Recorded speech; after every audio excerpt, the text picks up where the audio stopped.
लिखते होंगे अपनी कॉपियों के और डायरियों के पीछे कहीं ना कहीं पे कुछ ना कुछ कभी ना कभी माइंड में एक थॉट होता होगा और उसको लिख लेते होंगे, कभी किसी कविता के रूप में, कभी किसी वन लाइनर के रूप में, कभी किसी कहानी के रूप में, और कभी किसी के सामने उसको प्रस्तुत करने में एक झिझक होती होगी कि कोई जज तो नहीं कर देगा या फिर कोई कुछ बोल ना दे, कोई बुरी आलोचना ना कर दे। बस उसी डर को मिटाने के लिए ये ओपन माइक का आयोजन है। यहाँ पे आपको कोई जज नहीं करेगा कि आपने क्या लिखा है, कैसे लिखा है और क्यों लिखा है, इसके पीछे का थॉट प्रोसेस, ऐसा कुछ आपको कोई जज करने नहीं बैठा है। आप यहाँ पे बेफिक्र होकर आइए और सबके बीच में अपना कुछ लिखा हुआ प्रस्तुत कीजिए। मैं फिर से आपको रिमाइंड कराती हूँ, अपना कुछ लिखा हुआ। आपने कहीं से कॉपी किया है तो ये अच्छा होगा कि आप अपना कुछ लिखें और सबके सामने प्रस्तुत करें। तो तनिष कुछ कहना चाहेंगी इसी के साथ? पूरे विश्व में लगभग 7,100 भाषाएं बोली जाती हैं, जिसमें हिंदी भी शामिल है। हिंदी, जिसे 12वीं शताब्दी से लोगों ने बोलना चालू किया, आज उस जबान को 43.63% लोग कहते हैं। भाषा में अव्वल करना मतलब साहित्य से प्रेम करना। तो आइए आप सब एक बार जोरदार तालियों से स्वागत करते हैं हमारे पहले कंटेस्टेंट का। तो इस इनिंग की ओपनिंग बैट्समैन जो करने जा रहे हैं वो है Chakreshwar Surya. Check, hello, check check check, cash, credit, debit, hello hello, thank you. आयोजकों का धन्यवाद। मुझे जब पता चला कि एकदम पहले नंबर पे पढ़ना है, मैंने कहा बिल्कुल पढ़ लेता हूँ। बाद में क्या होता है, लोग थक जाते हैं सुनते सुनते, फिर कहते हैं कब खत्म होगा ये। खैर, सबसे पहले तो आयोजकों को धन्यवाद। शब्द 2022 के लिए इतना खूबसूरत आयोजन है, इतना खूबसूरत। मैं बतौर पत्रकार सुबह से यहाँ पर मौजूद हूँ और यहाँ मैं कवरेज कर रहा था और इतनी नई नई चीज़ें मुझे यहाँ देखने मिली हैं, इतने लोगों से मेरी बात हुई है। बस आप लोगों से शिकायत ये है कि आप लोग ओपन माइक के चलते देर से आए हैं।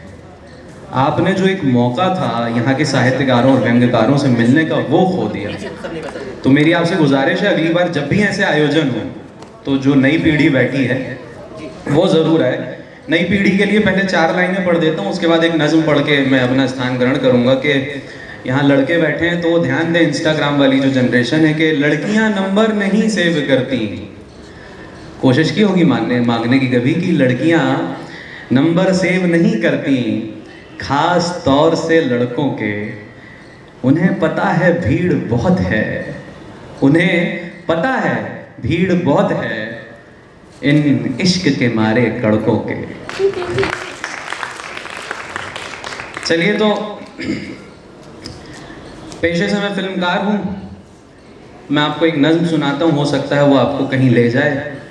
इसका अगर आप कहते हैं ना, अगर आप इस गाने का ज़्यादा आनंद लेना चाहते हैं तो ईयरफोन्स का इस्तेमाल करें, और मेरी नज़्में अगर आप देखना चाहते हैं तो आंखें बंद करके सुने, आपको दिखाई दे जाएंगी।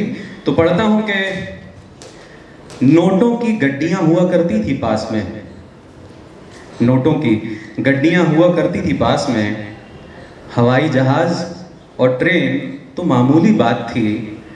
तब सूनी सूनी दोपहरों में हम शहर के शहर खरीद लिया करते थे।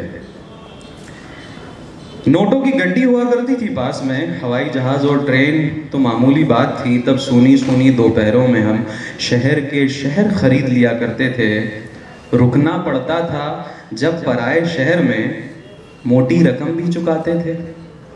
अब पहुंचेंगे आप शायद वहां तक कि रुकना पड़ता था जब पराए शहर में, मोटी रकम भी चुकाते थे। दिन ढलते ढलते जब बिक जाते थे सारे शहर और कुछ ना बचता था, तब गिनते थे किसने कितना माल कमाया। दिन ढलते ढलते जब बिक जाते थे सारे शहर और कुछ ना बचता था, तब गिनते थे किसने कितना माल कमाया और कौन हुआ कंगाल। बचपन में सब आसान होता है खेल खेल में, बचपन में सब आसान होता है खेल खेल में, सब कुछ खेल ही लगता है। थोड़ी चीटिंग भी चल जाती थी, लड़ झगड़ कर कट्टी कर लेते थे, थोड़ी देर में मिट्टी भी हो जाती थी। मासूम सा बचपन था वो, सब कुछ एकदम नेचुरल। मासूम सा बचपन था वो, सब कुछ एकदम नेचुरल। फिल्मों की एक्टिंग की तरह सब कुछ नेचुरल। खैर, बड़े हुए तो सबसे पहले अपना बचपन खोया, बड़े हुए तो सबसे पहले अपना बचपन खोया, फिर मासूमियत और दोस्त भी, फिर सीख ली एक्टिंग, और अब सब खेल है। फिर सीख ली एक्टिंग और अब सब खेल है। चीटिंग ही चीटिंग, अब कट्टियाँ ज़्यादा होती हैं।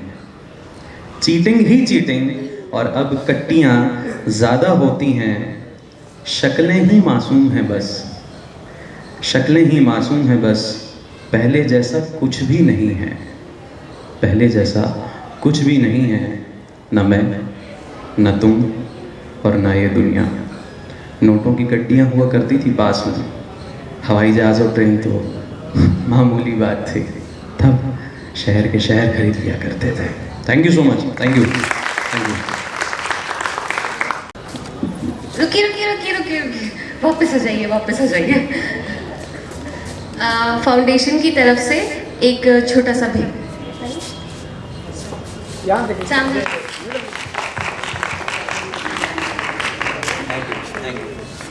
बहुत बहुत शुक्रिया।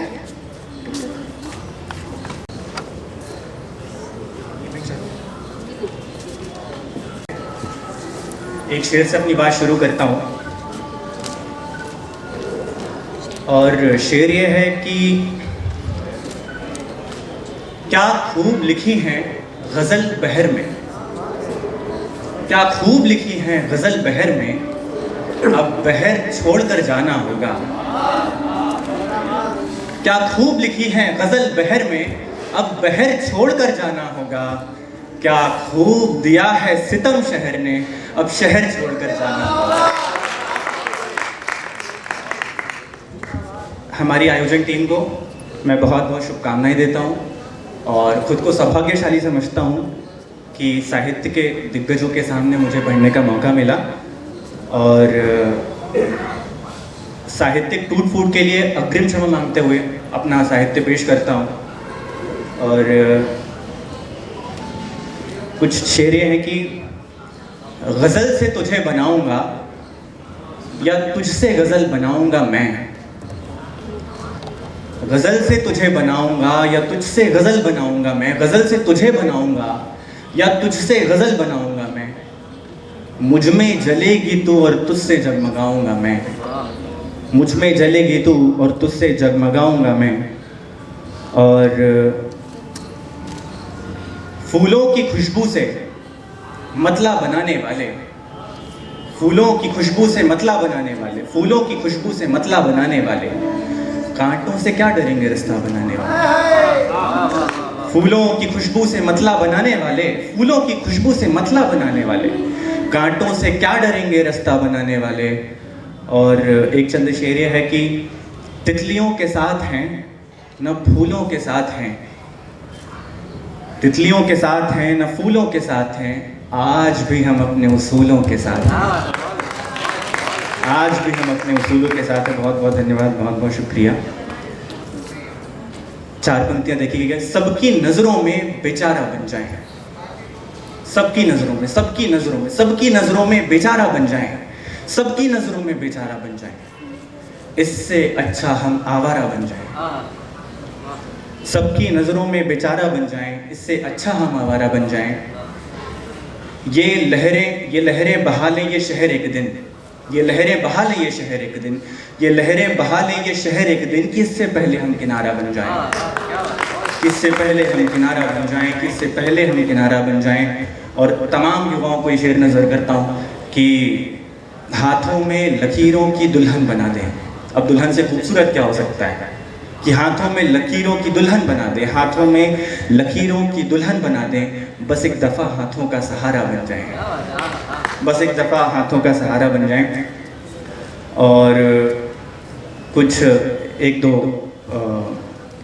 पंक्तियाँ मैंने लिखी थी, मैं वहाँ पे लिखी थी, आप सभी की ओर नज़र करना चाहता हूँ, आप सभी को सुनाना चाहता हूँ कि दो लफ्ज़ों में क्या कह दूँ कि क्या होती है, दो लफ्जों में क्या कह दूं कि क्या होती है, दोस्त तो बस माँ तो आखिर माँ होती है।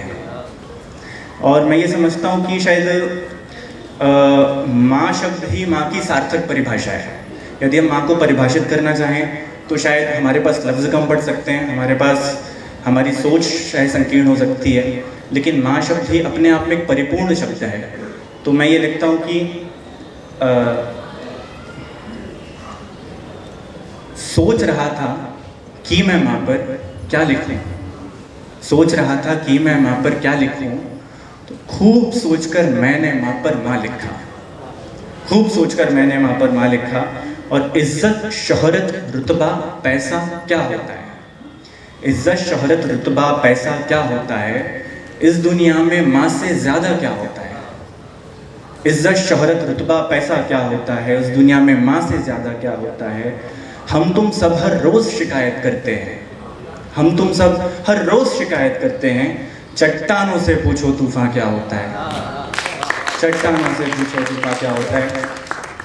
और एक शेर है कि चमकती हुई पायलों की, तमाम बेटियां यहाँ पर बैठी हुई हैं, सभी की ओर मैं अपनी ये बात पहुँचाना चाहता हूँ कि चमकती हुई पायलों की चमक चली गई, चमकती हुई पायलों की चमक चली गई। बेटियां क्या गई घर की रौनक चली गई, बेटियां क्या गई घर की रौनक चली गई। और अंतिम पंक्तियों के साथ अपनी वाणी को विराम दूंगा। और कुछ ये लिखा था कि हजरात मैं कुछ कहना पाऊँ ऐसी कोई बात नहीं है, हजरात मैं कुछ कहना पाऊँ ऐसी कोई बात नहीं है, पर उस माँ पर मैं क्या कह दूँ मेरी कोई औकात नहीं है। और मानवता को शर्मिंदा करने वाले खुलकर घूम रहे हैं, माँ बेटी के खातिर जिनके मन में कोई जज्बात नहीं है। और ये मेरी आशा है, मेरा विश्वास भी है कि एक दिन भारत चमक उठेगा, एक दिन भारत चमक उठेगा इस सूरज की लाली से। जितनी ये दिखती है वह उतनी काली रात नहीं है, जितनी ये दिखती है वह उतनी काली रात नहीं है। बहुत बहुत धन्यवाद, बहुत बहुत शुक्रिया। एक छोटी सी भेंट आपके लिए।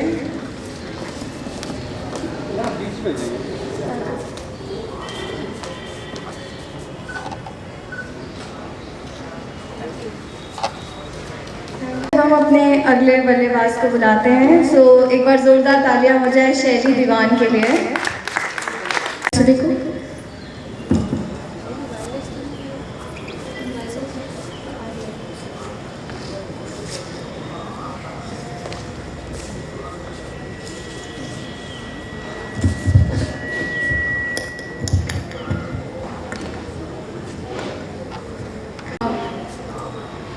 एक रचना जिसका शीर्षक है साथ तुम्हारा। मैं शैली, और मैं अपनी रचनाएं मेरी गायन शैली में पढ़ती हूँ, तो सुनिए।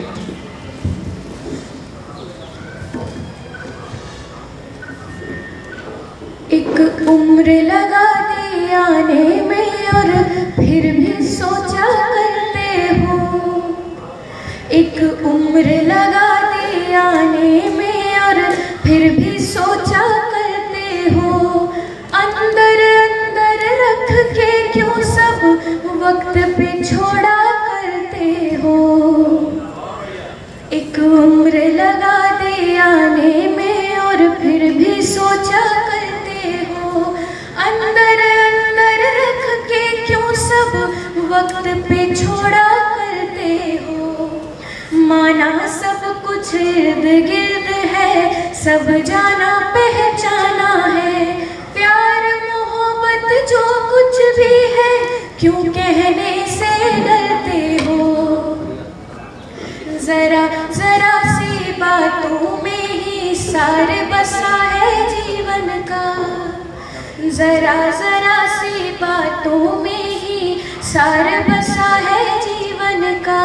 चांद सितारे क्या ही है तुम साथ जो मेरे रहते हो, और नहीं मांगू कुछ तुमसे साथ तुम्हारा सब कुछ है, और नहीं मांगू कुछ तुमसे साथ तुम्हारा सब कुछ है। आगे के दिन जैसे भी हो बस तुम संग ही पूरे हो। मैंने तुम संग जाना जीवन सरल सहज और सुंदर है,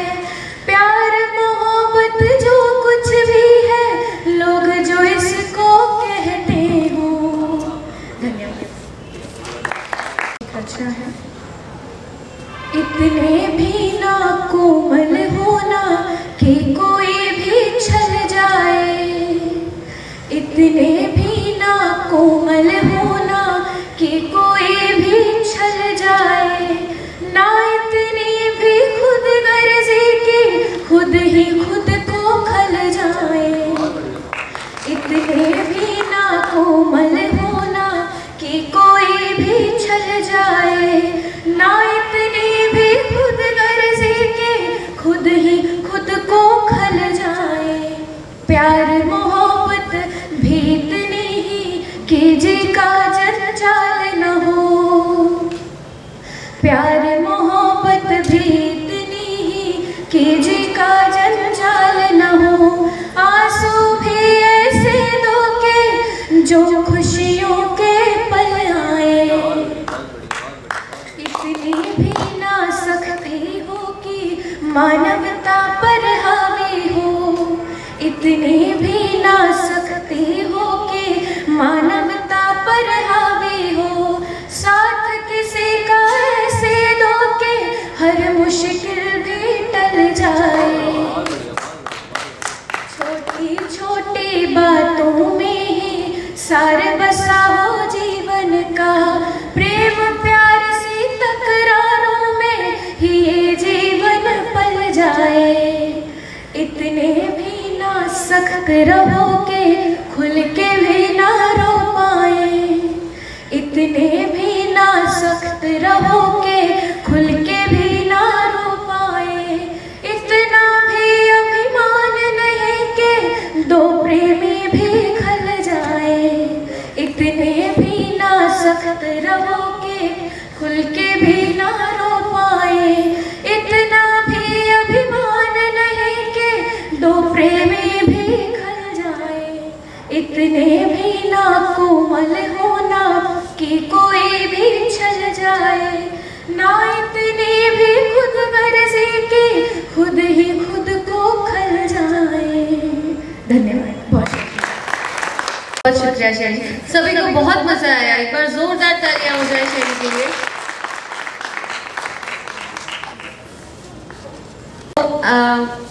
हमारे पास अगले आ रहे हैं अंकित शब्द। बहुत बहुत धन्यवाद।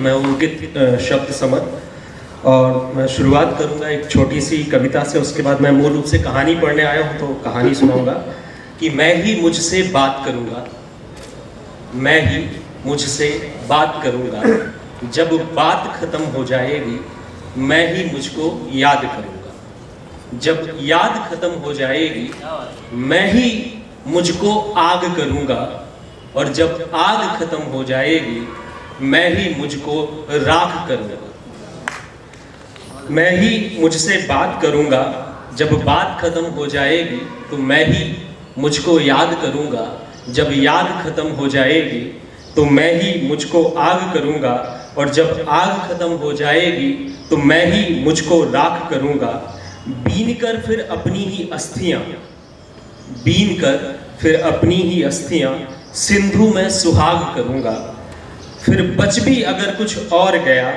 अपना तर्पण आप करूंगा।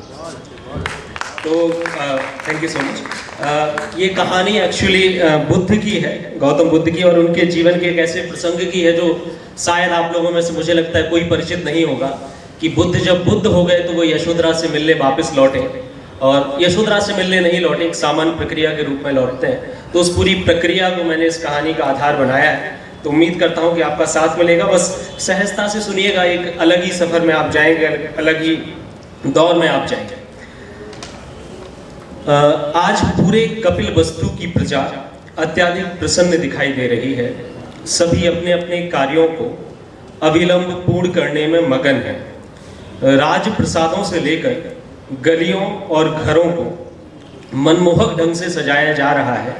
शाक्त कुल के सभी अधिकारी प्रबंधों की निगरानी में लगे हुए हैं ताकि कोई भी कमी ना रह जाए। लेकिन ये ना तो पुत्र जन्म का उत्सव है और ना ही किसी विजय का। इतना सब प्रबंध तो सिर्फ एक श्रमण के लिए किया जा रहा है। श्रमण मतलब कि संसद। लेकिन ऐसा क्या विशेष है उस श्रवण में जो पूरा नगर सजाया जा रहा है? इसके लिए हमें इतिहास को देखना पड़ेगा। कपिलवस्तु के राजा शुद्धोधन के पुत्र सिद्धार्थ हमेशा से अपने में खोए रहते थे।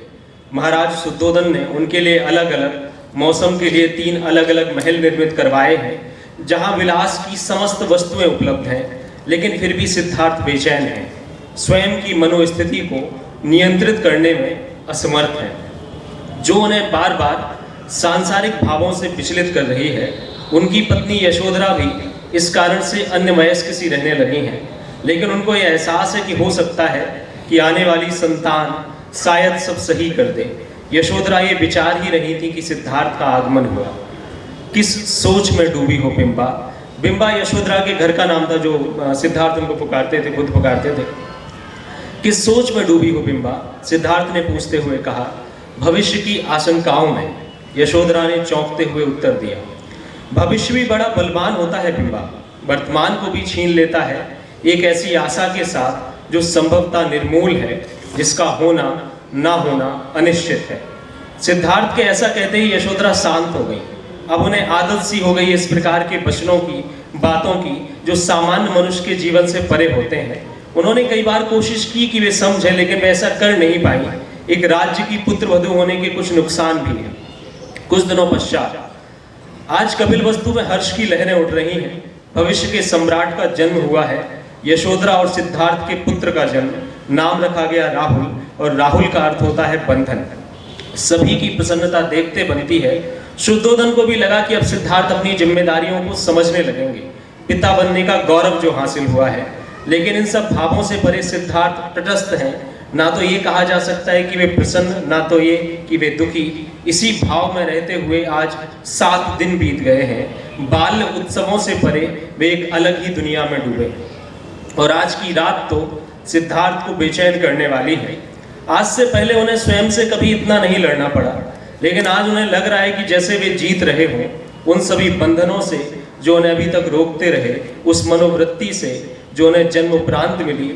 बस अब निर्णय लेना बाकी था, ऐसा निर्णय जो अंदेशों से घिरा है, जिससे उनका पूरा परिवार प्रभावित होने वाला है। तभी सिद्धार्थ ने आंख उठाकर देखा तो सामने यशोधरा सोई हुई हैं, अथवा उन्हें ऐसा प्रतीत हो रहा है। एक क्षण को ऐसा भी लगा जैसे वे सब देख रही हो।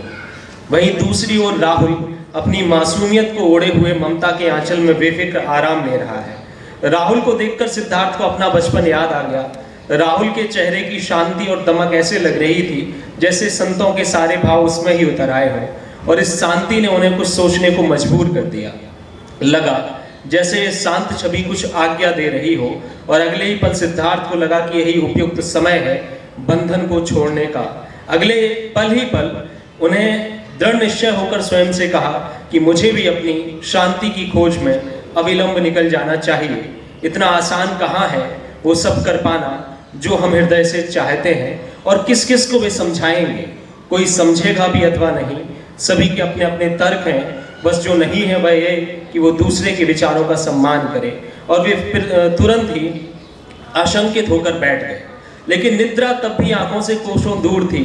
कपिलवस्तु का भावी शासक, शाक्य वंश का दीपक, जिसके जन्म लेने पर स्वयं असित मुनि नगर में पधारे थे, वह आज अर्धरात्रि में असमंजस में विचारों की तंद्राओं में बैठा हुआ है। रात्रि के बढ़ने के साथ सब शांत हो चला है, लेकिन सिद्धार्थ का मन निरंतर उद्वेलित हो रहा है।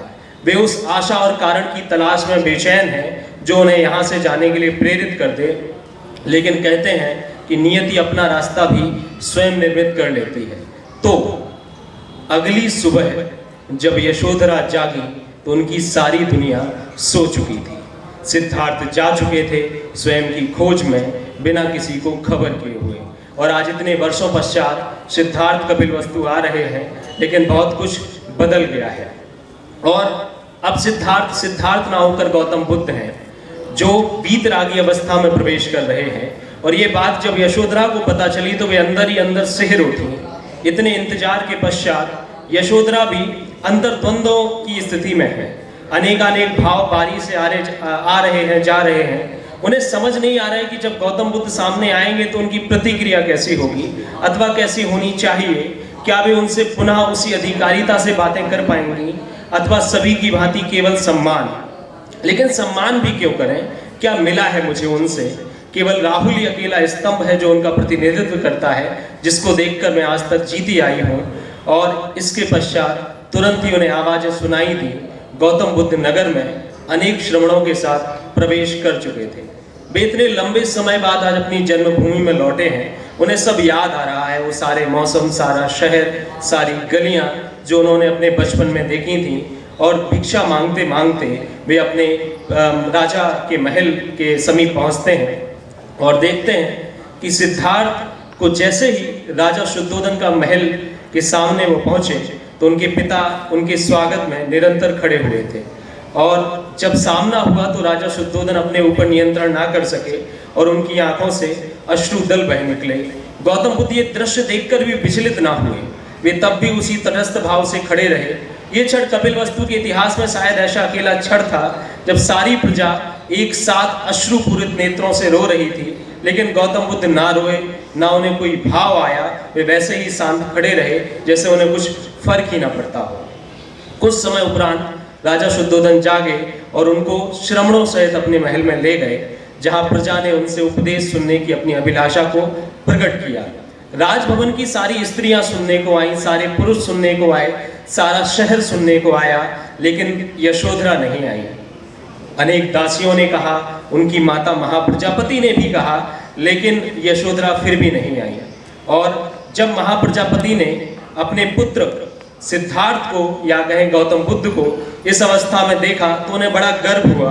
और शायद वो अकेली ऐसी थी जिनको गौतम बुद्ध को उस अवस्था में देखकर गर्व हो रहा था, क्योंकि वे शायद माँ थी जिनसे बुद्ध पहचाने गए। सब आए लेकिन यशोधरा नहीं आई। और जब ये बात, शायद हो सकता है कि गौतम बुद्ध ने ये महसूस कर लिया हो कि सब दिख रहे हैं लेकिन यशोधरा नहीं दिखी, तो वे उस अपने प्रवचन के पश्चात यशोधरा के महल की ओर बढ़े। और इसका एक अर्थ ये भी था कि यशोधरा ने कहा था कि अगर मैंने अपने जीवन में कुछ किया होगा तो भगवान स्वयं यही आएंगे। यशोधरा के इन वचनों के रक्षार्थ गौतम बुद्ध यशोधरा से मिलने जा रहे हैं। लेकिन क्या केवल यही एक कारण है यशोधरा से मिलने का, अथवा उनको महल में ना देखकर वे चिंतित हो उठे थे कि सब आए लेकिन बिंबा नहीं आई? यशोधरा को जैसे ही पता चला कि बुद्ध उनसे मिलने आ रहे हैं, उनकी हृदय गति अत्यंत तीव्र हो गई। इतने वर्षों की कठोर प्रतीक्षा का परिणाम आज आया था। उन्हें लगा जैसे उनकी प्रतीक्षा सफल हुई। राहुल का अवलंब उनके लिए वैसा ही था जैसे सीता के लिए तिनके का। इतने वर्षों में यशोधरा ने कभी श्रृंगार नहीं किया। जब से सिद्धार्थ गए हैं तब से उन्होंने सिर्फ तपस्विनियों जैसे वस्त्रों का ही वर्ण किया है। भोजन भी सिर्फ जीवन की संतुष्टि तक ही सीमित है। वे वापस कभी बिंबा नहीं हो पाई। अगर देखा जाए तो इतने वर्षों में यदि सिद्धार्थ गौतम बुद्ध हुए हैं तो बिंबा भी अब यशोधरा हो चुकी हैं। उनकी परिपक्वता बढ़ चुकी है, लेकिन फिर भी बुद्ध का बढ़ता एक एक कदम उनको अधिक विचलित और व्यग्र करता जाता है। वे बार बार सोच और देख रहे हैं कि अब आए, अब आए। अचानक से गौतम बुद्ध यशोधरा के सामने आ खड़े हुए। यशोधरा ने अपनी प्रतीक्षा के स्वप्न को जब अपने सन्मुख देखा तो वे रोते हुए धरातल पर आ गिरी, मूर्छित हो गई। वे रोक नहीं पाई स्वयं की भावनाओं को, या कहा जाए तो रोक लिया, क्योंकि अगर मूर्छा नहीं आती तो अभिव्यक्ति का स्तर शायद रोक नहीं पाता, सब टूट जाता या फिर सब जुड़ जाता। इतने वर्षों की आस भी साकार हुई तो किस रूप में कि वो ही चेतना शून्य हो गई जिनकी चेतनाओं की जागृति ही बुद्ध के साक्षात्कार की प्रतीक्षा कर रही थी। यशोधरा जब चेतना में पुनः लौटी तो वे दिग्भ्रमित सी प्रतीत हुई। उन्हें एहसास हुआ कि कितना कुछ पूछना था, बोलना था, झगड़ना था, लेकिन ऐसा कुछ भी नहीं हुआ। इतने वर्षों का दबा हुआ क्रोध, उमड़ते प्रश्न कुछ भी व्यक्त नहीं किया जा सका। और कैसे किया जाता? जो कुछ व्यक्त होना था सब अंतर मन में कहा जा चुका था और सुना भी जा चुका। यशोधरा के अचानक मूर्छित हो जाने से बुद्ध भी कुछ क्षणों के लिए किम कर्तव्य विमूढ़ की अवस्था में चले गए। उन्हें समझ नहीं आया कि क्या करें, यशोधरा को संभालें अथवा स्वयं के भावावेगों को। लेकिन जीवन के इन्हीं पलों के लिए तो उन्होंने आत्मसंयम अर्जित किया था। इन्हीं क्षणों में तो बुद्धत्व की परीक्षा होनी थी, जिसमें वे सफल भी हुए। वे शांति बने रहे जैसे कुछ हुआ ही ना। यशोधरा जब पुनः चैतन्य हुई तो बुद्ध ने अपने भावावेगों को तिलांजलि देते हुए उन्हें जातक सुनाया और इसके पश्चात यशोधरा सामान्य होती हैं। लगा जैसे साध्वी के भाव उनके अंतर मन में प्रवेश कर चुके हैं, और उसका प्रमाण भी उन्होंने दिया जिसने समस्त कपिलवस्तु को पुनः अश्रुपूरित कर दिया। उपदेश के पश्चात जब यशोधरा से बुद्ध ने दक्षिणा हेतु कर फैलाए तो यशोधरा कांप उठी, पूरा शरीर शहर उठा इस असमंजस में कि जिसको वे पहले ही सब कुछ दे चुकी हैं अब उसको क्या दें। लेकिन तत्क्षण उन्हें आभास हुआ कि अभी उनका आधा सर्वस्व तो सुरक्षित है, उनका वो हिस्सा जिसके कारण वे आज तक जीवित हैं, उनके समस्त भावों की एकमात्र परिणति राहुल, और उन्होंने साध्वी भाव से अपने अंतिम अवलंब राहुल को बुद्ध को दक्षिणा स्वरूप सौंप दिया। बुद्ध सिहर उठे, ये तुमने क्या किया बिंबा। बुद्ध को समझ नहीं आया कि क्या प्रतिक्रिया दें। उन्हें आज अपना बुद्धत्व अत्यंत छोटा लगा। मन हुआ कि यशोधरा के चरणों में गिर पड़े, लेकिन वे ऐसा कर नहीं पाए, और बुद्ध के हृदय में अविरल आंसुओं की धाराएं फूट उठी। वे इतना रोए कि कुछ क्षण पश्चात वे आंसुओं से भर उठे, लेकिन विडंबना देखिए, आंसू की एक बूंद भी बाहर नहीं निकली। उन्होंने तो दान मांगा था, यशोधरा ने महादान दे दिया। आज बुद्ध को लगा कि उनका संपूर्ण ज्ञान दर्शन इस एक सहज कार्य के सामने फीका पड़ गया है। उन्हें अपनी बौद्धिकता पर संदेह होने लगा कि असली बुद्ध कौन है, मैं या यशोधरा। Thank you. अंकित भैया, आपके लिए छोटी सी भेंट। एक छोटा सा आग्रह है आप सभी से, माफ़ी चाहूँगी। कोशिश कीजिएगा कि आपकी जो भी रही, हमारे साथ और भी बहुत सारे लोग हैं जिनको हमको थोड़ा थोड़ा सा समय देना है, तो कोशिश कीजिएगा कि वो छोटा हो ताकि और भी लोगों को समय मिले। चलिए फिर बिना किसी देरी के अगले कंटेस्टेंट को बुलाते हैं। अनुराग दुबे।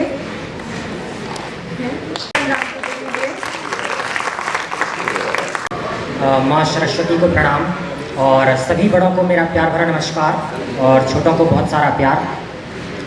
एक कविता है, सुनिए।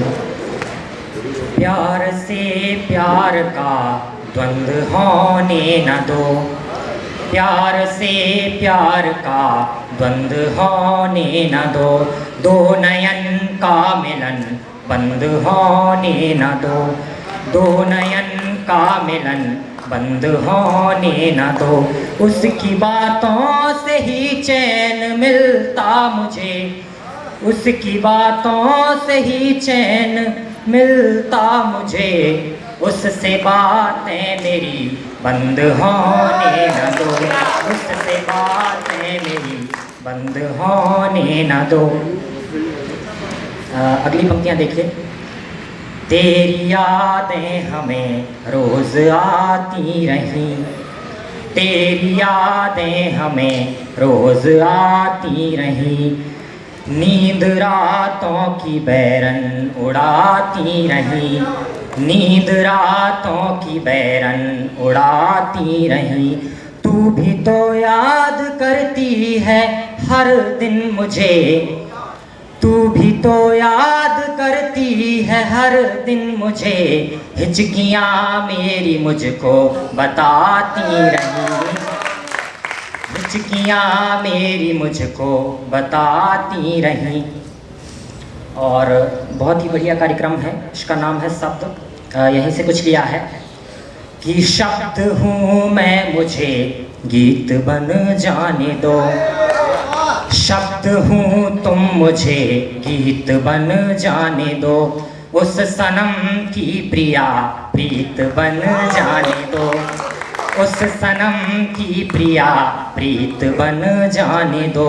उसकी जयमाल में जो सजे फूल वो, उसकी जयमाल में जो सजे फूल वो, ऐसे फूलों की मकरंद बन जाने दो। एक और इस कविता का अंतिम बंद है। प्यार मेरा मुझे भी मिल जाने दो, प्यार मेरा मुझे भी मिल जाने दो, दिल को धड़कन से ना दूर तुम जाने दो, दिल को धड़कन से ना दूर तुम जाने दो। मेरा दिल तेरी धड़कन का प्यासा पिया, मेरा दिल तेरी धड़कन का प्यासा पिया, धड़कनों से दिल को धड़क जाने दो, धड़कनों से दिल को धड़क जाने दो। छोटे छोटे 4 शेर और पेश करूंगा और अपना स्थान लूंगा। आप लोगों की तालियां मिल रही हैं इसलिए सोचा कि 4 और पढ़ दूं। कि इश्क में हम खास से आम हो गए, कि इश्क में हम खास से आम हो गए, फिर जहर से जाम हो गए, फिर जहर से जाम हो गए और राहे मोहब्बत में चढ़े इतने, राहे मोहब्बत में चढ़े इतने कि आसमान हो गए, फिर एक रोज गिराए गए और शमशान हो गए, फिर एक रोज गिराए गए और शमशान हो गए।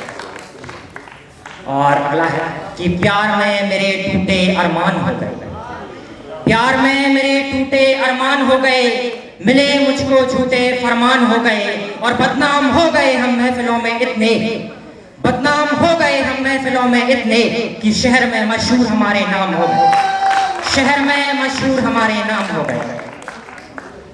अंतिम 2 शेर और देखिए कि मुझे उसके बगैर बुरा इस कदर लगता है, कि उसके बगैर बुरा इस कदर लगता है, खाना खाना नहीं जहर लगता है, खाना खाना नहीं जहर लगता है। और दोबारा मोहब्बत कर तो ले लेकिन, कि दोबारा मोहब्बत कर तो ले लेकिन अब मुझे मोहब्बत से डर लगता है, अब मुझे मोहब्बत से डर लगता है। हर समय रात का पहर लगता है, कि हर समय रात का पहर लगता है, शराब का भी अब नहीं कोई असर लगता है। हर समय रात का पहर लगता है, दवा का भी अब नहीं कोई असर लगता है। और बहुत दिन बाद लौटा हूं मैं यहाँ, बहुत दिन बाद लौटा हूं मैं यहाँ, देखा देखा सा कोई शहर लगता है, देखा देखा सा कोई शहर लगता है। बहुत बहुत धन्यवाद। फाउंडेशन की तरफ से आपको छोटी सी भेंट। तो चलिए एक बार जोरदार तालियां हो जाए अगले कंटेस्टेंट सतीश मिजाजी के लिए। तालियां हो जाए मोहम्मद भाई।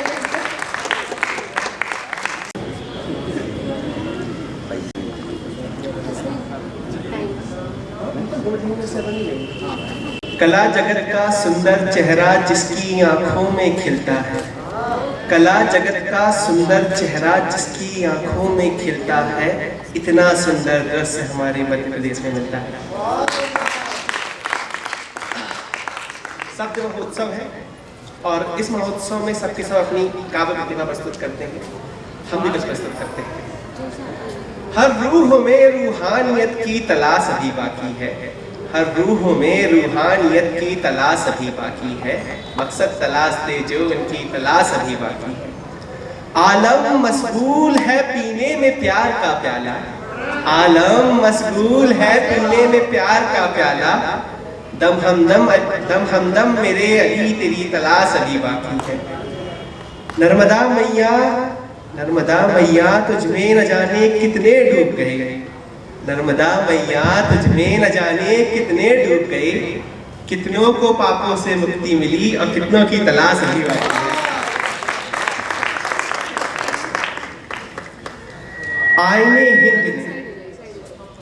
आईने हिंद ने सबको दिए मूल अधिकार एक जमाने से, आईने हिंद ने, आइन का मतलब होता है संविधान, आईने हिंद ने सबको दिए मूल अधिकार एक जमाने से, मगर मेरे देश में असमानता की बेड़ियों को तोड़ने की तलाश अभी बाकी है।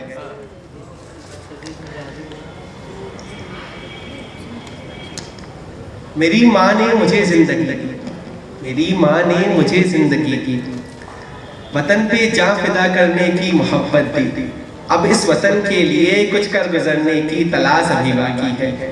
हर रूह में रूहानियत की तलाश अभी बाकी है, मकसद तलाशते जो उनकी तलाश अभी बाकी है। ये किसी को समर्पित है। उसकी लेखनी में मेरे इश्क की खुशबू आती है, उसकी लेखनी में मेरे इश्क की खुशबू आती है, और मुझे उससे प्यार के इजहार की तलाश अभी बाकी है।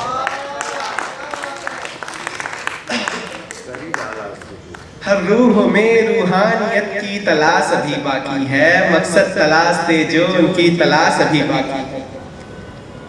हमने दुनिया को शून्य दिया, दशमलव दिया और मिसाइल अभियंत्र की दी।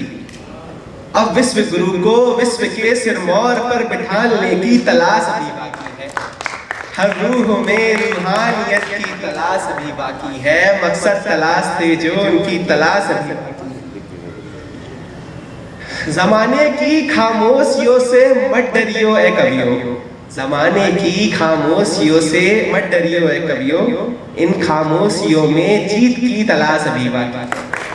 हर रूह में रूहानियत की तलाश अभी बाकी है, मकसद तलाशते जो इनकी तलाश अभी बाकी है। जय हिंद जय भारत। फाउंडेशन की तरफ से आपके लिए एक छोटी सी भेंट, जोरदार तालियां हो जाए। अब आप सभी के बीच में आ रहे हैं सिद्धार्थ पांडे। आवाज आ रही है? सभी बड़े लोगों को प्रणाम करता हूँ और हम उम्रों को हेलो बोलता हूँ। और जहाँ से जो शेर याद आ रहे हैं मुझे, और यहाँ पे साहित्य और अदब के बड़े लोग बैठे हैं, उन सबको मेरा प्रणाम करते हुए मैं कुछ शेर सुनाना चाहता हूँ। सुनिएगा, ये नई नस्लों के शेर हैं कि ये नहीं मालूम कैसे आएंगे, ये नहीं मालूम कैसे आएंगे, है कसम कि तुझसे मिलने आएंगे। बहुत ये नहीं मालूम कैसे आएंगे, है कसम कि तुझसे मिलने आएंगे। और शेर है कि वो हमारे साथ है एग्जाम में, वो हमारे साथ है एग्जाम में, अब के नंबर अपने अच्छे आएंगे। वो हमारे साथ है एग्जाम में, अब के नंबर अपने अच्छे आएंगे। शुक्रिया। कुछ शेर और जहाँ से जो याद आ रहा है सुनाता हूँ। कुछ कताब से है कि क्या सच में है हमको वो एक गम गवारा, क्या सच में हमें कोई गम ही नहीं है, क्या सच में है हमको वो एक गम गवारा, क्या सच में हमें कोई गम ही नहीं है, क्या दिल ने भुला ही दिया आज उसको, क्या बाकी वो बन के भरम भी नहीं है। और वो साए में जाकर बहुत शाद था मैं, थोड़ी तवज्जो चाहूँगा, वो साए में जाकर बहुत शाद था मैं कि जैसे मैं खुद को नजर आ गया। वो साए में जाकर बहुत शाद था मैं कि जैसे मैं खुद को नजर आ गया हूँ। मैं यूं तो कभी मेरे घर से न निकला, मगर लग रहा था कि घर आ गया हूँ। और कुछ ये है कि तुमसे मिलना और मिलाना छोड़ेंगे। तुम लोग नए लड़के जो बैठे ना, सुनना बेटा, तुमसे मिलना और मिलाना छोड़ेंगे, कब तेरी बातों में आना छोड़ेंगे। तुमसे मिलना और मिलाना छोड़ेंगे, कब तेरी बातों में आना छोड़ेंगे। और तूने तो बस शहर छोड़ के जाना है, हम जब छोड़ेंगे तो जमाना छोड़ेंगे। और जरा फोन यूज कर लूँ, 1-2 मिनट का टाइम है। हाँ, थोड़ा जल्दी हो गया। जल्दी का काम शैतान का होता है और मैं तो हूँ ही शैतान। नहीं सर, आप तो सबसे नए हैं। ये बात रजिस्टर हो जाए। कुछ शेर और सुनाता हूँ कि सुबह से ही दिल को है एक बेकरारी दोस्तों, सुबह से ही दिल को है एक बेकरारी दोस्तों, आज कुछ ज्यादा जरूरत है तुम्हारी दोस्तों।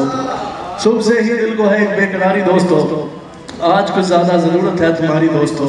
और याद करना भी मुनासिब है नहीं हमको मगर, याद करना भी मुनासिब है नहीं हमको मगर, कल से ज्यादा लग रही है वो हमारी दोस्तों, कल से ज्यादा लग रही है वो हमारी दोस्तों। और आखिरी में एक गजल सुना के इजाजत चाहूँगा। थोड़ी संजीदा सी गजल है, सुनिएगा कि देख लो चाहत की हमने ये सजा भी पाई है, देख लो चाहत की हमने ये सजा भी पाई है, अपनी तन्हाई भी उस एक शख्स की परछाई है। देख लो चाहत की हमने वो सजा भी पाई है, अपनी तन्हाई भी उस एक शख्स की परछाई है। और शेर है कि बात आखिर आ गई जब छोड़ कर जाने की, तो बात आखिर आ गई जब छोड़ कर जाने की तो सोचना ये क्या भला कि दिल में किसके आई है। बात आखिर आ गई जब छोड़ कर जाने की तो सोचना ये क्या भला कि दिल में किसके आई है। और शेर है आज की ज़मीन पे, आज के हालात पे कि बेवफाई है ज़माने की रवायत आजकल, बेवफाई है ज़माने की रवायत आजकल, और ज़माने को यहाँ तक बेवफाई लाई है। बेवफाई है ज़माने की रवायत आजकल मौजूद, और ज़माने को यहाँ तक बेवफाई लाई है। और आखिरी शेर के बाद इजाज़त की, कैस हो फरहाद हो रांझा हो या हो रोमियो, कैस हो फरहाद हो रांझा हो या हो रोमियो, सब नया करके भी सबने दास्तां दोहराई है। शुक्रिया, बहुत शुक्रिया, बहुत शुक्रिया। फोटो खींच लो यार। एक बार जोरदार तालियां हो जाए सिद्धार्थ के लिए। तो अब करते हैं सिद्धार्थ हर्षित को। जोरदार तालियां एक बार सिद्धार्थ हर्षित के लिए। गजलें सुनाऊंगा। गठरी जो लग रही है, गठरी जो लग रही है, अम्मी मेरी वही है। गठरी जो लग रही है, अम्मी मेरी वही है। साबित हुआ ये आखिर, साबित हुआ ये आखिर जिंदा थी अब मरी है। अब खुशनुमा लगेगी, अब खुशनुमा लगेगी, बीती हुई घड़ी है। कैसे बताऊं सबको, कैसे बताऊं सबको वो मेरी जिंदगी है। मैं पहले खो गया था, मैं पहले खो गया था, अब वो भी खो गई है। बुलबुला मतलब जीवन, मतलब एक सिंबल काफी यूज होता है। एक बुलबुला सुना था, दरिया सी लग रही है, मतलब जीवन दरिया सा लंबा हो गया। मैं हमीद नाम से लिखता हूँ, तो एक शेर हमीद का पढ़ दें, फिर बस आपकी है। एक गजल और सुनाऊंगा अंतिम। हो जाए कुछ हल्ला एक दिन, हो जाए कुछ हल्ला एक दिन, जागे गली मोहल्ला एक दिन।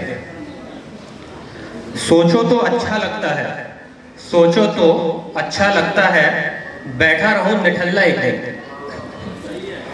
मुश्किल और भी मुश्किल होगी, मुश्किल और भी मुश्किल होगी, याद आएगा अल्लाह एक दिन।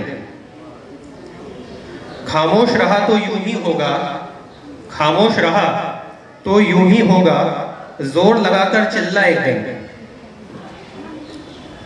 कब तक छुपकर वार करोगे, कब तक छुपकर वार करोगे, भिड़ दो खुल्लम खुल्ला एक दिन। शुक्रिया। वो काफिर था, वो काफिर है, वो काफिर था, वो काफिर है, खुद मानेगा मुल्ला एक दिन। चाह तेरी जैसी है वैसा होगा इंशाअल्लाह एक दिन। धन्यवाद। फाउंडेशन की तरफ से सिद्धार्थ को एक छोटी सी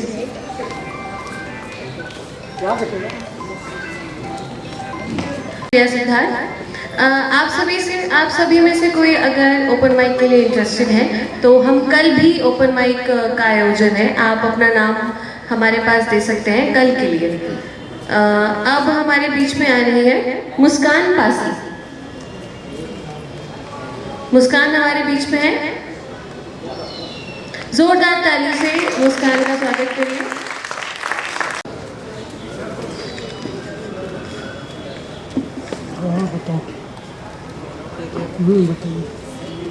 फूल है गुलाब का, नशा है शराब का, हसीन शाम भी है रंगीन, बस इंतज़ार है आपका। आप सभी को मेरा आदर नमस्कार। माफ़ करना, पहली बार आई हूँ तो बहुत हिचकिचाहट हो रही है, घबराहट हो रही है, तो सबसे पहले सॉरी ये सबके लिए।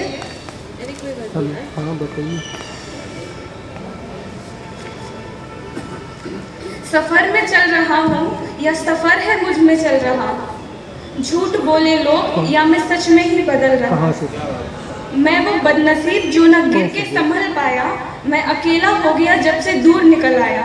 अब फर्क नहीं पड़ेगा कोई आए राह में, कौन कितना है मेरा ये पढ़ लिया निगाह में।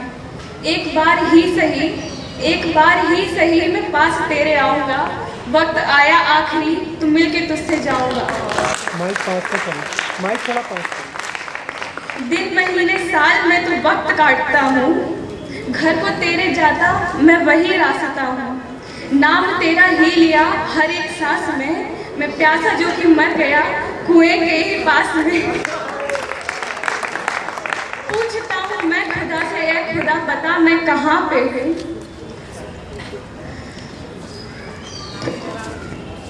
अरे चलो चलो एक बार तालियां जोरदार तालियां। पूछता हूँ मैं खुदा से, खुदा बता मैं कहाँ पे हूँ। रुक गया था मैं सफर में जिस जगह पे, क्या बता वहाँ पे हूँ। जगह नहीं जो मेरी, क्या वहाँ पे हूँ। दूर जाता कैसे जब मैं पास कभी था नहीं, मंजिलें पता थी जिनका रास्ता पता नहीं। आके मौत पास बैठी पूछती है मुझसे, यार ये बता दे मुझको तू अभी तक मरा नहीं।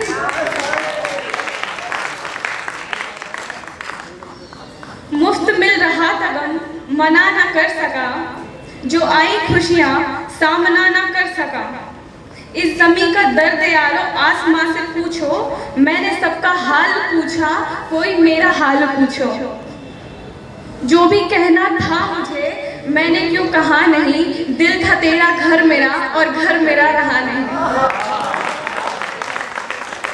Thank you so much. शुक्रिया मुस्कान। शायद इसीलिए ये ओपन माइक का आयोजन रखा गया है, अब आप देख रहे हैं, शायद इसीलिए। बहुत बहुत शुक्रिया मुस्कान। मुस्कान के लिए एक बार जोरदार तालियां। कुछ ऐसी ही एक कोशिश करने आ रही हैं प्रगति सिंह मरकाम। छोटे बच्चों को आप सभी के मोटिवेशन की काफ़ी ज़रूरत है, यहाँ पे काफ़ी विकट बैठे हुए हैं। मैं दो पंक्तियों से अपनी कविता को प्रस्तुत करना चाहूँगी कि इशारों से भी होती हैं बातें, कि इशारों से भी होती हैं बातें, मगर शब्दों का जादू अलग होता है। कि जिन जज्बातों को हम बयां नहीं कर पाते, कि जिन जज्बातों को हम बयां नहीं कर पाते, उन जज्बातों को शब्द पिरोता है। आप सबको मेरा नमस्कार। मैं प्रगति सिंह मरकाम यहाँ पे पहली बार उपस्थित हुई हूँ। तो होता है ना, जब हम अपनी मंजिल के पास जाते हैं तो हम बहुत खुश भी होते हैं और घबराते भी हैं। उसी तरह मेरा भी हाल है, खुश तो बहुत हूँ मगर कांप रही हूँ। तो मेरी कविता कुछ इस प्रकार है, उसका शीर्षक है खोई हुई मैं। कि कैसा घेरा है जिंदगी का, कि कैसा घेरा है ये जिंदगी का, जिसमें हम फंसते जा रहे हैं। कि कभी जज्बातों में पिसते तो कभी समाज से हटते जा रहे हैं।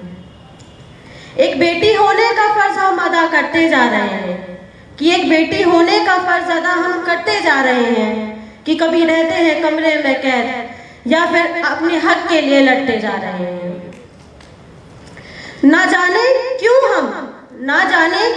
हम इन सब में उलझते जा रहे हैं। बेफिक्र से जीने की आस है, बेफिक्र से जीने की आस है, मगर हम खुद में ही दबते जा रहे हैं।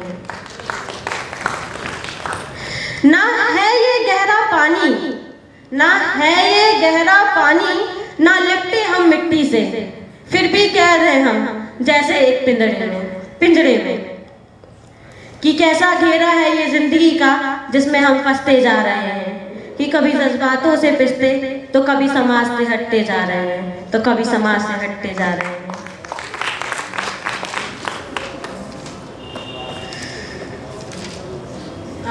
मेरी दूसरी कविता का नाम है एक रोती रात। तो इससे पहले कुछ कहना चाहूँगी कि कविता कुछ ऐसी है जिसमें लड़की रहती है सबके साथ, मगर अपने आंसू छुपाते हुए। कि खुशबू भी रहती है मगर रोज तकिया भिगोते हुए। तो कविता का नाम है एक रोती रात। कि वो रोती है अपने आंसू छुपाते हुए, कि वो रोती है अपने आंसू छुपाते हुए, कि जज्बातों में उलझ जाती है जज्बातों को बताते हुए। कि कहीं सहमी होगी वो, कि कहीं सहमी होगी वो और अकेली बैठी होगी कि आज फिर डर रही होगी अंधेरे को दोस्त बताते हुए। ना जाने क्यों वो खुद से ही वाकिफ नहीं हुई कभी कि जानना चाहा उसने सबको मगर कभी खुद को ही ना समझ पाई कि सही गलत के फैसले वो बहुत सोच समझ कर करती है कि कहीं गलती ना हो जाए उससे, बस इसी बात से डरती है कि खुशी से वो परे नहीं दिन उसके भी अच्छे होते हैं। कभी रहती है खुश वो, कभी हैरानी में सोती है कि रोज रात को वो अपने आंसू पोंछते छोड़ती है कि कभी भिगोती है तकिया वो, कभी सिसक कर रोती है कि ना जाने किन ख्यालों में कोई बस अपनी ही धुन में होती है कि कभी कहती है पागल खुद को, कभी खुद को अच्छा कहती है कि ना जाने किन ख्यालों में कोई वो दिन रात तकिया भिगोती है। दो पंक्तियों में मैं अपनी इस कविता को पूर्ण नाम देना चाहूंगी कि तकिया भिगोना उसकी आदत नहीं, बस वो अपनी बात बयां नहीं कर पाती कि रहती है हैरान खुद में ही, बस अपनी परेशानी नहीं कह पाती। आखिरी इसका नाम है शोक और जख्म से दूर रहने दो। मुझे इन शोक और जख्म से दूर रहने दो, मैं आबाद हूं, मुझे आबाद रहने दो। मत छेड़ो मुझे मेरे ख्यालों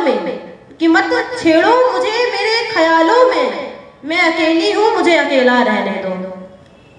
कि मैं लिखती हूं अपने ख्यालों को मुझे मेरे ख्यालों में रहने दो।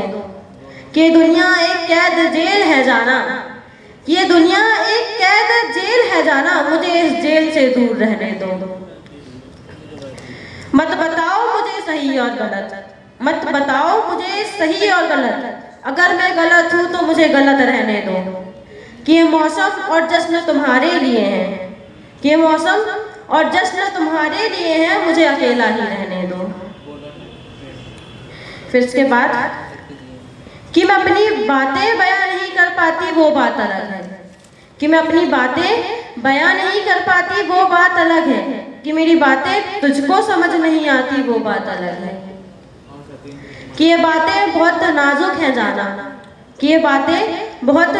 हैं जाना, ये सबको समझ नहीं आती वो बात अलग है। इसके बाद कि अब छोड़ो ये फसाने मुझे खुद में रहने दो, कि उन बातों को बहुत वक्त हुआ, अब मुझे मेरे हाल पर रहने दो। कि मुझे इन शोक और जख्म से दूर रहने दो। इसके बाद एक शेर है, धन्यवाद। एक जख्म ही काफी है तुझे मिटाने के लिए, इतना दर्द भी काफी है तुझे भुलाने के लिए। कि तेरे जाने के बाद मैं शोक नहीं करूंगी, कि रोऊंगी मगर तुझे खबर नहीं करूंगी। धन्यवाद। बहुत ही फाउंडेशन की तरफ से आपको छोटी भेंट और जोरदार तालियों से स्वागत करते हैं भावराव महंत का।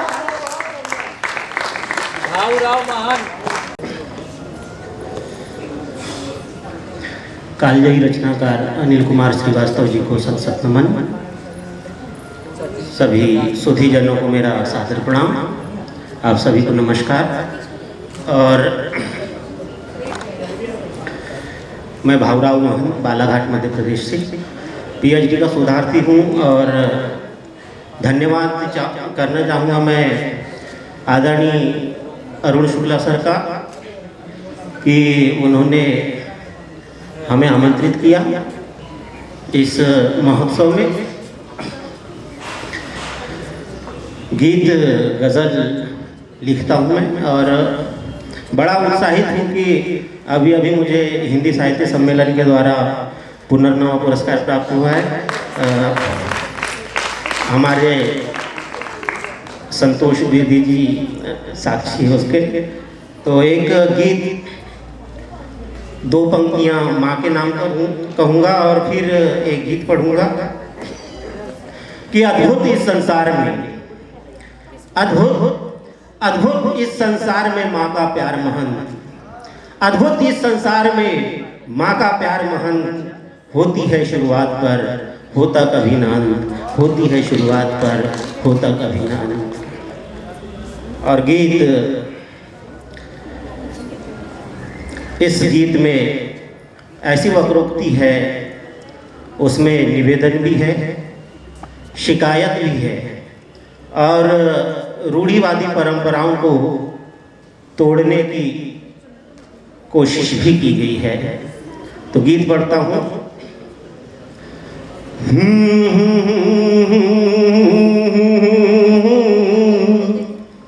ला ला ला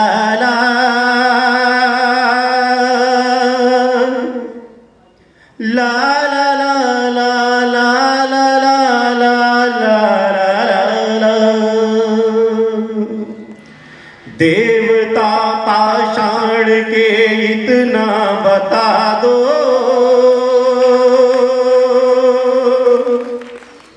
देवता पाषाण के इतना बता दो,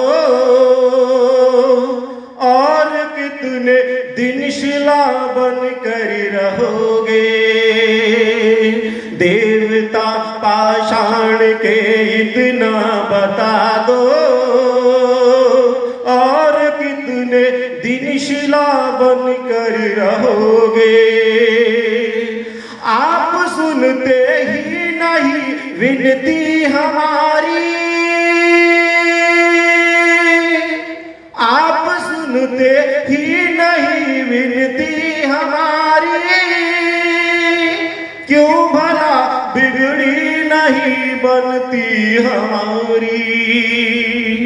द्वार कितनी बार आए कर पसारे, खत्म पूरी हो चुकी गिनती हमारी।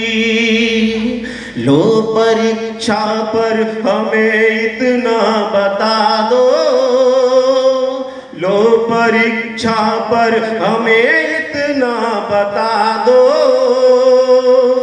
और कितने दिन भला तन कर रहोगे। देवता पाषाण के इतना बता दो, और कितने दिन शिला बन कर रहोगे। ये गरीबी प्राण लेने नित्य आतुर, देखते हैं आपको हम बस छुदातुर। ये गरीबी प्राण लेने नित्य आतुर, देखते हैं आपको हम बस छुदातुर। नाम तारण हार होकर आप फिर भी भक्त से मिलने भला क्यों हो अनातुर। गलतियां हमसे हुई हो तो बता दो, गलतियां हमसे हुई हो तो बता दो, और कितने दिन भला ठन कर रहोगे। देवता पाषाण के इतना बता दो, और कितने दिन शिला बन कर रहोगे। और अंतिम बंद निवेदित करता हूं कि खिन्नता जो आपकी हम पर रही है, इस तरह व्यवहार पर अच्छा नहीं है। खिन्नता जो आपकी हम पर रही है, इस तरह व्यवहार पर अच्छा नहीं है। आप तो सर्वज्ञ हो, सब जानते हो इस जगत में क्या गलत और क्या सही है। अरे फैसला जो भी किया हो सो बता दो, फैसला जो भी किया हो सो बता दो। और कितने दिन व्यथा सुन कर रहोगे, देवता पाषाण के इतना बता दो। और कितने दिन शिला बन कर रहोगे, और कितने दिन व्यथा सुन कर रहोगे, और कितने दिन प्रभु ठन कर रहोगे। बहुत बहुत धन्यवाद। फाउंडेशन की तरफ से आपको एक छोटी सी भेंट।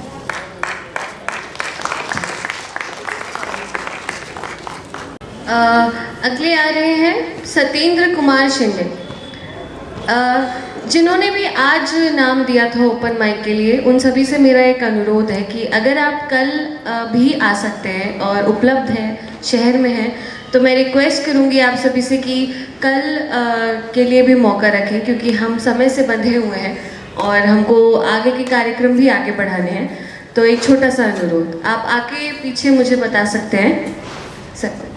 सरस्वती को नमन करता हूँ और नमन करता हूँ शब्द साधक और महान साहित्य सेवी कालजयी अनिल कुमार श्रीवास्तव जी की स्मृतियों को, उनके रचना कर्म को, और आप सभी साहित्य प्रेमियों को मैं सादर नमन करता हूँ। बहुत ही कम समय लूँगा क्योंकि समय वैसे भी ज़्यादा हो चुका है। और जैसे कि आप सभी जानते हैं, जीवन एक उत्सव है और इस उत्सव की अभिव्यक्ति है कविता। और कविता क्या करती है? संवेदना को जगाती है, संवेदना मनुष्य को जगाती है। तो कविता का दायित्व है अच्छा इंसान बनाना। छोटी सी एक कविता है, आपके सामने पेश कर रहा हूँ। जब खुद भटका हुआ आदमी, जब खुद भटका हुआ आदमी, रास्ते किसी काम आते नहीं। निशाने से हट जाएं निगाहें, निशाने से हट जाएं निगाहें, तीर किसी काम आते नहीं। किताब से बिखर कर पत्ते हुए, किताब से बिखर कर पत्ते हुए पन्ने किसी काम आते नहीं। मन के हारे जो बैठ गया हार, मन के हारे जो बैठ गया हार, तमगे किसी काम आते नहीं। मेज़बानों के कंगाल शहर में, मेज़बानों के कंगाल शहर में पते किसी काम आते नहीं। अदालतों में बहरे हुए मुंसिफ, अदालतों में बहरे हुए मुंसिफ, कानून किसी काम आते नहीं। जहाँ हर चेहरा एक फसाना हुआ, अफसाने किसी काम आते नहीं। जिस्म में जब धड़कते हैं पत्थर, जिस्म में जब धड़कते हैं पत्थर, दिल किसी काम आते नहीं। मन की गुल्लक ही जब फूट जाए, मन की गुल्लक ही जब फूट जाए, सिक्के किसी काम आते नहीं। और नाव में जिनकी शंका का हो छेद, नाव में जिनकी शंका का हो छेद, तिनके किसी काम आते नहीं। आप सबने मुझे सुना, धन्यवाद। बहुत शुक्रिया सर। छोटा सा हमारे बीच में आ रही है जयंती।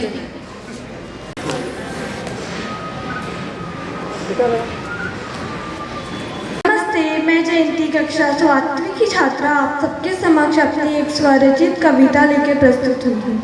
इस कविता का शीर्षक है बूंद की बेचैनी।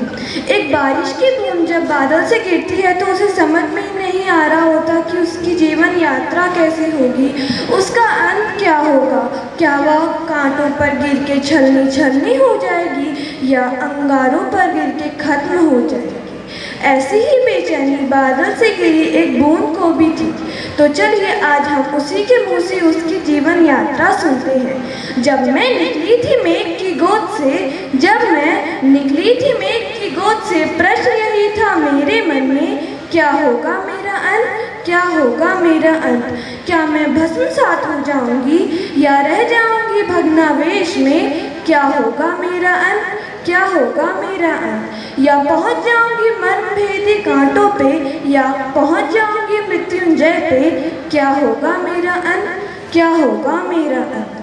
कोसती हूँ हर पल इस सनातन रीत को, हतोत्साही हूँ इस यात्रा को, क्या होगा मेरा अंत, क्या होगा मेरा अंत। लेकिन जब मैं गिरी सीप के मुंह में और बन गई एक चमकदार मोती, तब मुझे लगा अच्छा था मेरा अंत, बस अच्छा था मेरा अंत। धन्यवाद। बहुत शुक्रिया जयंती। जयंती के बाद अंजलि शाह। सभी को, मेरा नाम अंजलि शाह है, मैं कक्षा 11वीं की छात्रा हूँ। मेरी आज की इस रचना का नाम है यादें। ये कुछ इस प्रकार शुरू है। आज बारिश की बूंदों ने उसकी यादों से रूबरू किया, उसकी यादों ने उसकी बातों से रूबरू किया, और फिर उसकी बातों ने उससे रूबरू किया। यूँ तो उसका साथ ना होकर भी साथ होने का एहसास होता है, उसके होने ना होने के एहसास ने उसके खोने के एहसास से रूबरू किया। और आज ना ही वो है और ना ही वो खूबसूरत एहसास जो उसके होने पर होता है। वो सर्दियों की सुबह, वो गर्मियों की शाम, वो मिट्टी की खुशबू, उन फूलों के नाम, वो हवा की ध्वनि और उसकी कमी, हर चीज़ उसकी याद दिलाती है। कई बार यादें भी आंसू ले आती हैं। जिसकी यादों में इतना मशरूफ़ हो, वो है तो तुम्हारे अंदर ही, बस कुछ खो सा गया है। वो नादान बच्चा जो तुम्हारे इंतज़ार में आज भी है, और शायद तुमसे मिलने की तलाश में आज भी है। ना चाहो फिर भी थोड़ा वक्त चुरा कर ही सही उसे ढूंढने की कोशिश कर लेना, और ना मिले तो एक बार फिर याद कर लेना, एक बार फिर याद कर लेना। यादों में ही सही वो है तो कहीं। यूँ तो तुम अपने आप से ज़्यादा अपने ख्वाबों से इश्क कर बैठे हो, आसमान में उड़ने की ख्वाहिशें लेकर अपने आप को पिंजरे में कैद कर बैठे हो। अल्फाजों का पीछा करते करते जज्बातों को पीछे छोड़ दिया, और जाने अनजाने में अपने आप से मुंह मोड़ लिया। धन्यवाद।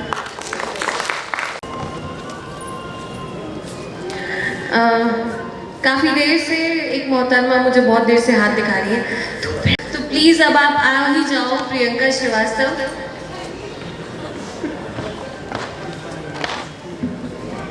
उपस्थित मंच को मेरा नमस्कार, समस्त श्रोतागणों को मेरा नमस्कार, और देवी जी ने जिस तरह से मेरा स्वागत किया है उसको भी नमस्कार। मेरे अंदर विराजमान वक्ता को नमस्कार जो आप सभी के सामने बोल रहा है। अभी छोटी छोटी कन्याएं मुझसे पहले आई और उन्होंने बहुत अच्छी अच्छी प्रस्तुतियां दी। एक वो जो मुस्कुरा रही है, उसने कहा था कि कन्याएं तकिया भिगोती हैं, रोती हैं, पर बेटा एक बात बता दूं, ये उनकी सबसे बड़ी शक्ति है। अगर मैं अपनी कविता शुरू करूं उसके पहले आप लोगों के पास समय हो या ना हो, फिर भी मैं पृष्ठभूमि बताती हूँ क्योंकि मंच फिलहाल मेरा है। तो ये है कि अगर मैं अपनी फैमिली की बात करूँ तो मैं और मेरी एक सिस्टर है, हमारा कोई भाई नहीं है। तो हम लोगों ने जेंडर इक्वालिटी बहुत बेस की है, लैंगिक समानता असमानता, इन सारी चीज़ों से हम बहुत जूझे हैं। तो अभी खड़े होके मैं जिस कविता को बोलना चाहती हूँ वो बोली तो मेरे द्वारा जा रही है, किंतु वो मेरे पिताजी को उसका पूरा श्रेय जाता है। तो मैं अपनी कविता शुरू करती हूँ। मेरी स्वरचित कविता है जिसका शीर्षक है क्या किसी बेटे से कम है तू। वो कहते हैं मेरा सबसे बड़ा धन है तू, वो कहते हैं मेरा सबसे बड़ा धन है तू, फिर क्या किसी बेटे से कम है तू। धन्यवाद। मेरे किस्मत की कागज का कलम है तू। वो हमेशा कहते हैं तुम हमारा मनोबल हो भाई, तुम हमारी किस्मत में आई हो, हम स्वागत करते हैं। और मैं हुई भी धनतेरस के दिन थी। तो मेरे किस्मत की कागज का कलम है तू, फिर क्या किसी बेटे से कम है तू। जब उनको कभी भी ऐसे बुखार हो जाता है, खांसी हो जाती है, तो मुझे बहुत गुस्सा आता है कि हो तो गई लेकिन आपने केयर क्यों नहीं की अपनी। तो मेरी हल्की खांसी जुकाम देख मेरे सामने गुस्सा, तो अकेले में नम है तू, फिर क्या किसी बेटे से कम है तू।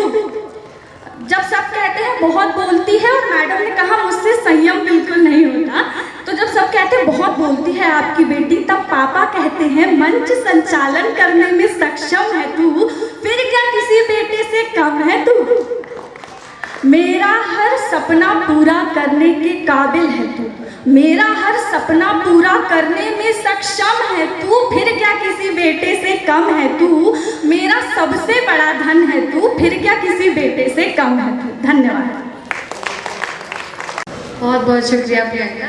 थोड़ा सा आप एक इंतज़ार कर लीजिए। अब हम बुलाने जा रहे हैं देव्यांश चौधरी को। तालियां देव्यांश के लिए। सबको बहुत बहुत नमस्कार। ये मेरा पहली बार है कविता मैं सुनाने जा रहा हूँ। तो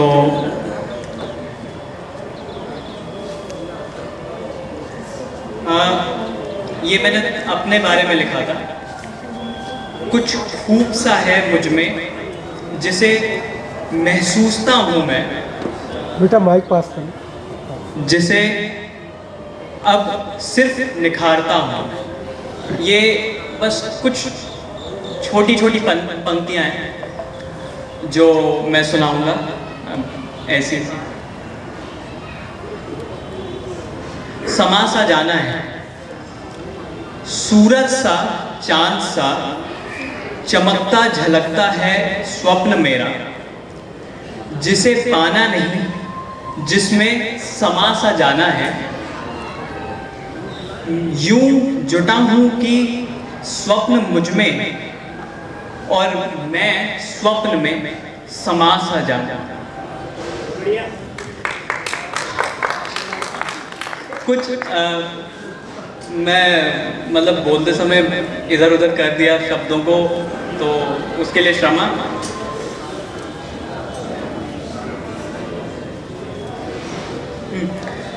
ये मैंने बहुत पहले लिखा था। हे स्वयं, मानसिकता मानसिकता मानसिकता, ये कैसी मानसिकता है, जीते कम रोते ज्यादा हैं हम। लोगों का काम है कहना सच में, कुछ ना कुछ तो कहेंगे ही लोग। हे स्वयं, तू उदास ना होना, ये भी लम्हा है गुजर जाएगा। हे स्वयं, भय से ना बहना तू, सिर्फ इतना करना मुस्कुरा देना तू।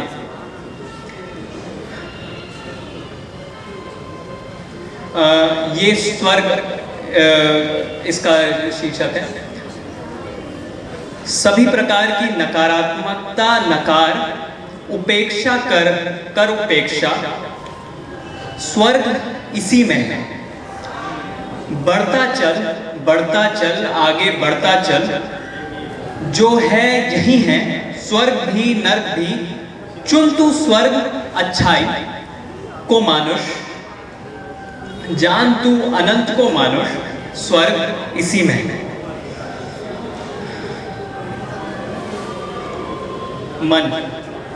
मन की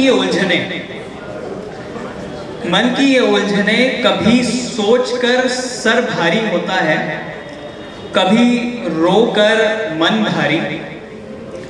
दिन भर कुछ करते रहने की प्रेरणा मिलती है अंदर से, कभी डुबकी लगाए फिरता हूँ इसी प्रेरणा में, और कभी औंधे लेटा मिलता हूँ इसी प्रेरणा में।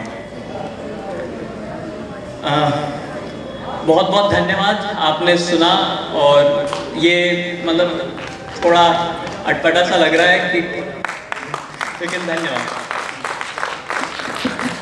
प्रियांश, आप अपनी छोटी सी भेंट ले लें, और प्रियंका जी आप भी मंच पर आ जाइए।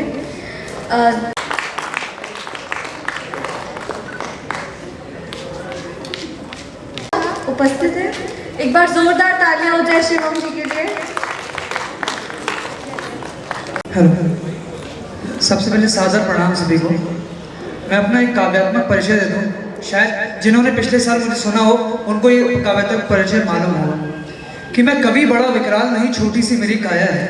मैं कभी बड़ा विकराल नहीं, छोटी सी मेरी काया है, और विचार करके कलम चलाऊं तो अलग नजरिया पाया है कि काव्य कला सबके भीतर है, काव्य कला सबके भीतर है, बस शब्द खोजना पड़ता है, शब्दों में फिर भाव पिरोकर कुछ नया सोचना पड़ता है।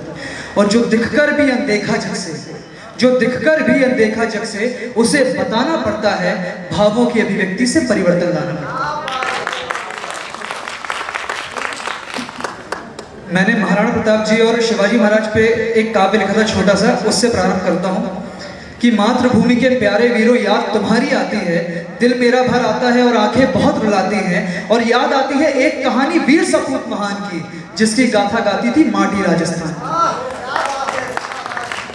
मातृभूमि का सच्चा सेवक नाम वीर प्रताप था, अरे महाराणा कहलाता था वो चेतक जिसके साथ था। मातृभूमि की रक्षा का संकल्प जिसने था लिया, हल्दी घाटी युद्ध में साहस का उसने परिचय दिया, और महाराणा का साहस आज भी याद आता है, सारा राजपुताना जिसके नाम से जाना जाता है। इस वीरता के अगले पड़ाव पे मैं जाता हूँ, एक और वीर की गाथा मन ही मन दोहराता हूँ। वीर शिवाजी याद है हमको, इनकी भी अमर कहानी थी, शेर जिगर वाले थे वो, उनकी खड़क भवानी थी। माँ भारती के ये उपासक शक्ति का पर्याय थे, उनकी वीरताओं के किस्से तो सारे जग ने गाए थे। ये बातें थी कुछ वीरों की जो मुझको याद आती थी, दिल मेरा भर आता था और आंखें बहुत रुलाती थी। इसी के बाद मेरा एक छोटा सा काव्य और है, मैंने गुरु पे लिखा था, अपने शिक्षक पे, जो हमें मार्गदर्शन देते हैं कि हम किस प्रकार अपने लक्ष्य को प्राप्त कर सकें। कि जब भी मैं अपने गुरु का आशीर्वाद पाऊंगा, जब भी मैं अपने गुरु का आशीर्वाद पाऊंगा, अगर थोड़ा भी अधूरा होना पूरा हो जाऊंगा। मुझे पता है रास्तों पर कांटे हैं, मुझे पता है रास्तों पर कांटे हैं, पर अगर मेरे सिर पे मेरे गुरु का हाथ है ना, तो हंसते हंसते उन कांटों को पार कर जाऊंगा, और अगर थोड़ा भी अधूरा होना पूरा हो जाऊंगा। जिंदगी कुरुक्षेत्र है, चक्रव्यूह फंसाएंगे, जिंदगी कुरुक्षेत्र है, चक्रव्यूह फंसाएंगे, मुझे मेरी मंजिलों की राह से भटकाएंगे, पर अगर मेरे सिर पे गुरु का हाथ है ना, अगर मेरे सिर पे गुरु का हाथ है ना, तो चक्रव्यूह को तोड़कर बाहर आ जाऊंगा, इस संपूर्ण विश्व में अपनी विजय पताका लहराऊंगा, और अगर थोड़ा भी अधूरा होना पूरा हो जाऊंगा। मुझे ज्ञान न था ज्ञान होता है कैसा, मुझे ज्ञान न था ज्ञान होता है कैसा, अरे मैं तो कहीं अंधकार में खोया हुआ था, मेरे गुरु ने बन भास कर मुझको जगाया, ज्ञान चक्षु खोल इस काबिल बनाया, रास्तों को खोजकर मंजिलों को पा सकूं, इस बड़े संसार में अपना अस्तित्व बना सकूं। और मुझे विश्वास है कि जब भी मैं अपने गुरु का आशीर्वाद पाऊंगा, अगर थोड़ा भी अधूरा होना पूरा हो जाऊंगा। और बस अंत में इतना ही कहूंगा कि जीत के शिखर तक चाहे बाधाएं अनेक हो, पहुंचता है वही जिसमें धैर्य और विवेक हो, और मैं जानता हूं हार होगी, न जाने कितनी बार होगी, बस जरा सा धैर्य रखना, जीत फिर हजार होगी। धन्यवाद। बहुत बहुत शुक्रिया शिवम, आपके लिए एक छोटी सी भेंट, जोरदार तालियां शिवम के लिए। चंदन,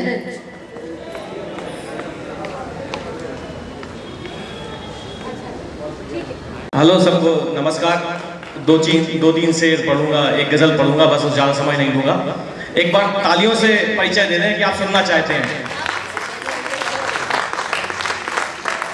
कहना है कि जिद में आती हुई रवानी को, जिद में आती हुई रवानी को रोक सकता है कौन पानी को, खास किरदार मरने वाला था, खास किरदार मरने वाला था, मोड़ देना पड़ा कहानी को। बहुत बहुत शुक्रिया। गम को समझें कि दुख को रोया करें, गम को समझें कि दुख को रोया करें, एक ही शख्स रोज खोया करें। गम को समझें कि दुख को रोया करें, एक ही शख्स रोज खोया करें, बस यही काम तो जरूरी है, बस यही काम तो जरूरी है, रात सोने को है तो सोया करें। अब नहीं हम ख्याल हैं तेरे, हम ख्याल मतलब एक जैसे थॉट्स रखने वाले, अब नहीं हम ख्याल हैं तेरे, पूछ जितने सवाल हैं तेरे, अब नहीं हम ख्याल हैं तेरे, पूछ जितने सवाल हैं तेरे। ये शेर देखिए कि इश्क ने शादी करके पूछा है, इश्क ने शादी करके पूछा है, और क्या हाल चाल है तेरे। और बारहा बारहा मात खा के जाने हैं, बारहा मात खा के जाने हैं, जिंदगी क्या निकाल है तेरे, अब नहीं हम ख्याल हैं तेरे। एक गजल पेशे खिदमत है कि भूल हमसे हुई कहाँ कैसे, भूल हमसे हुई कहाँ कैसे, बात समझेगा ये जहां कैसे। भूल हमसे हुई कहाँ कैसे, बात समझेगा ये जहां कैसे। जान जाओगे हद तलक आकर, जान जाओगे हद तलक आकर, बंद होती हैं सिसकियां कैसे। जान जाओगे हद तलक आकर, बंद होती हैं सिसकियां कैसे। ये शेर खास की पैर कटवा लिए कि ना पहुंचूं, ये शेर सुने कि पैर कटवा लिए कि ना पहुंचूं, आप ही पूछते यहां कैसे। पैर कटवा लिए कि ना पहुंचूं, आप ही पूछते यहां कैसे। और हर कहीं बात जा पहुंचती है, हर कहीं बात जा पहुंचती है, पाल रखे हैं राजदा कैसे। हर कहीं बात जा पहुंचती है, पाल रखे हैं राजदा कैसे। और जो भी कहना नहीं था कह बैठा, जो भी कहना नहीं था कह बैठा, मुंह में आई थी वो जवां कैसे। भूल हमसे हुई कहाँ कैसे। और एक चार लाइनों के साथ खत्म करता हूं कि जिंदगी का हिसाब दे देकर, जिंदगी का हिसाब दे देकर, थक गए हैं जवाब दे देकर। जिंदगी का हिसाब दे देकर, थक गए हैं जवाब दे देकर। लोग रिश्ते बचाए रखते हैं, आप मतलब होता है पानी, आप।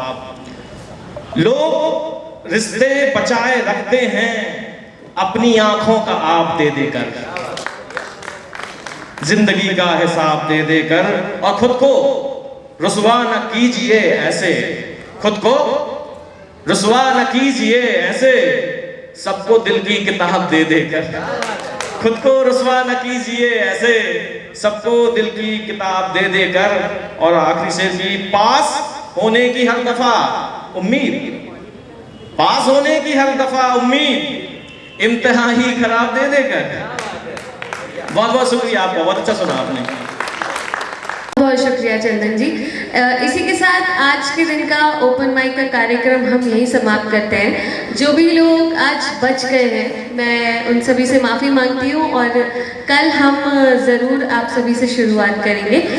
जिस तरीके से हर किसी चीज़ का एक नया दिन होता है, हम कभी कोई एक्टिविटी पहली बार करते हैं, वैसे ही आज तनिष्क का पहला दिन था एंकरिंग का, इनका पहला अनुभव था।